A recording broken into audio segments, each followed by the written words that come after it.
Ridge running in the Blue Ridge. Sunday morning on the way to Bristol Motor Speedway. Daylight saving time and dark out there. Hope we can beat the rain. Mike Mullen from MikeMullen.net.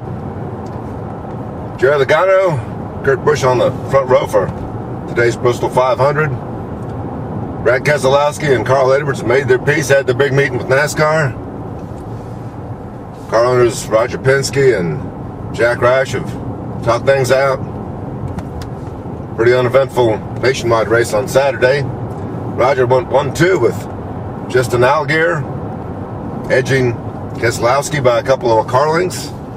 Brad said he could have made a move on Justin, but he did that last year and spun him out and figured he'd tried it this time, he'd have one coming to him. Maybe Brad's calmed down, maybe Carl's calmed down.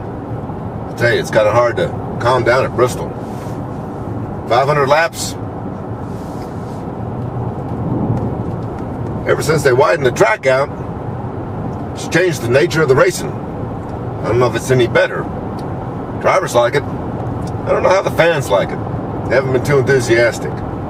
We're waiting to see how the fans react to Carl and Brad today with introductions. Saturday's introductions, a mixture of boos and cheers for both of them. Couldn't quite figure out who was winning the battle in the hearts and minds of fans over their deal in Atlanta. Maybe neither of them did. Today, Jerry Logano. Might be a day for somebody smart and not in the heat of the controversy to pull something off. Kurt Busch, maybe. He runs good here. Kyle Busch looks good.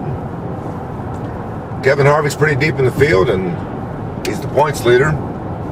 Not quite sure where his head is right now on first 26.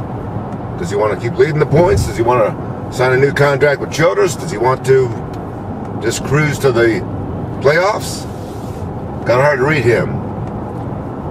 Greg Biffle and Matt Kenseth and Carl Edwards carrying the freight for Jack Roush. Juan Pablo Montoya might be good. He seems in a great mood this season.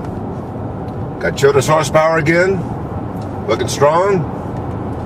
Looked real strong in Atlanta. I thought he was going to pull off that win. If it hadn't been for that late crash between Edwards and Keselowski, Montoya probably would have caught Kurt Busch. See what he can do out here today. Dodge guys, Kurt Busch. Chevy guys, Juan Pablo. Maybe Clem Boyer. He drives this track fairly well.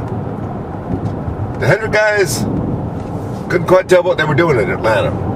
Talked to Greg Irwin, Greg Biffle's crew chief, about the Hendrick guys, and whatever the Hendrick guys were doing in Atlanta, it didn't work across the board. Had right front tire problems.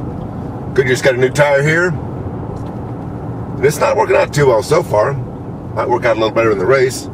It's supposed to put down rubber, but so far, drivers say they're just kind of skating around a little bit. If it lays down more rubber today than it did yesterday, racing ought to be pretty good. NASCAR. Sunday morning, Bristol Motor Speedway. One of the 7 wonders of the NASCAR world. Jeff Bird's place. Rudin Smith's Palace. Great place for racing. Bristol Motor Speedway on a Sunday morning, and see what kind of crowd they have today. 160,000 people it can hold.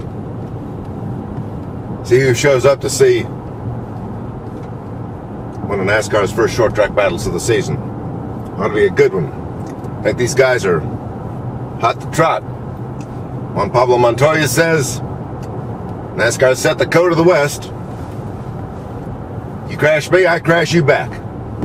I crash you, you're going to come after me. Maybe that's the way NASCAR is supposed to be. Bristol Motor Speedway on a Sunday morning. Awaiting the start of the Food City 500, and Jerry Logano and Kurt Busch on the front row. See just what we're going to have on tap. 500 laps at Jeff Bird's place. Ought to be a doozy.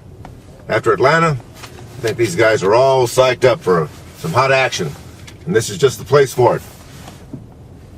Bristol Motor Speedway, NASCAR Sunday. Mike Mulhern from MikeMulhern.net.